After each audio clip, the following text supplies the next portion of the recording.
Good morning.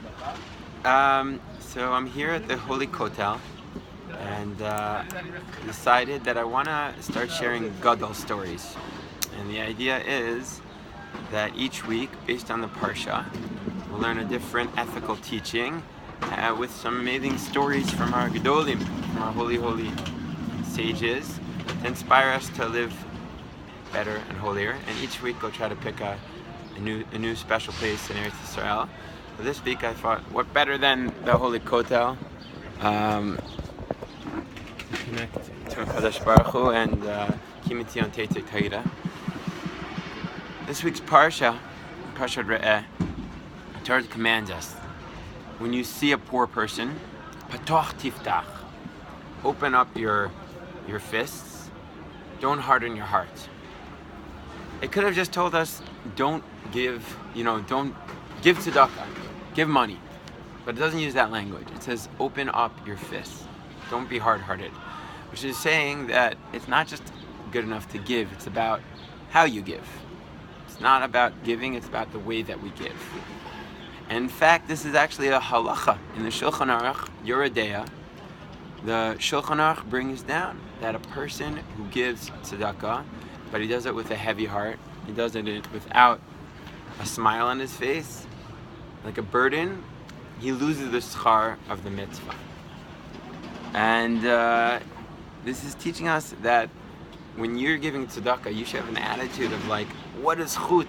That this beggar has given me the opportunity to be raised up by giving to this world. Right? What an amazing opportunity that I have, that I can give to the universe, that I can give to the world. That should be our attitude. And this is the attitude of our holy sages. It's told about the Baruch Ber Leibowitz, who's one of the fathers of the Musar school, that when a poor person would come to his house, he would escort him out. He would walk with him for a very long time. And sometimes his students would even walk them out together. And they asked Rav Baruch, why? He said, you know how humiliating it is to be a beggar and to have to ask for money, or to be a tzedakah collector? It really can bring a person down. So the least I can do is raise this person up by giving him honor, giving him kavod.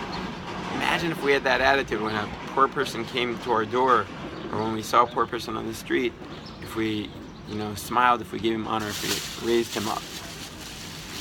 Another amazing story about the sensitivity of our gedolim is told about Rav Mordechai Eliyahu, one of the gedolim of this generation, the Sephardic chief rabbi.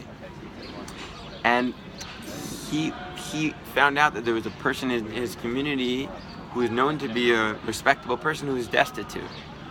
So what he did is he told his gabba to tell this person, listen, we have food that needs to be distributed to the poor. We know you're well connected and you're a Baal Chesed, so give this food out to the poor people in your community.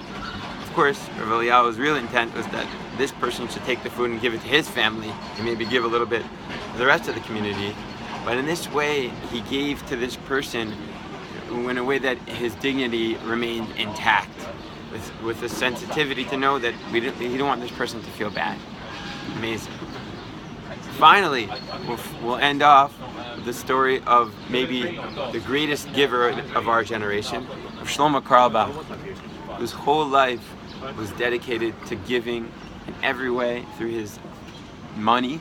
He gave away endless amounts of money to poor people, to people who needed it, through his time, through his music, and through his love. The story is told that at Rav Shlomo's funeral, you had tens, maybe hundreds of homeless people who were at the grave, who were mourning, who were crying, visibly in pain. So the students of Rav Shlomo realized that Rav Shlomo must have been supporting these people. And they said, don't worry, we're going to support you. We're going to give you tzedakah, even though Rav Shlomo's gone. They said, you think that's why we're crying? That's not why we're crying. Who's going to hold our hand and play guitar with us and give us a hug and show us love at midnight when no one else is around, the way that Rav Shlomo used to give us? Who's going to really, really love us? And that they didn't have an answer. So Gevalt, as students of our gedolim, let us be blessed. Our homework for today is the next time we see a beggar, holy beggar, or the next time a tzedakah collector comes, or the next time you see even a holy friend on the street sweeping the streets, to give a smile, to give a tzedakah. It doesn't matter how much, that when we give that tzedakah, Tzat Hashem, we should do it with love, with so much love, and that we should feel like what a zchut, what a merit that we get to give in this beautiful world. Good Shabbos. Saying goodbye from the Holy Kotel. Have an amazing, amazing Shabbos.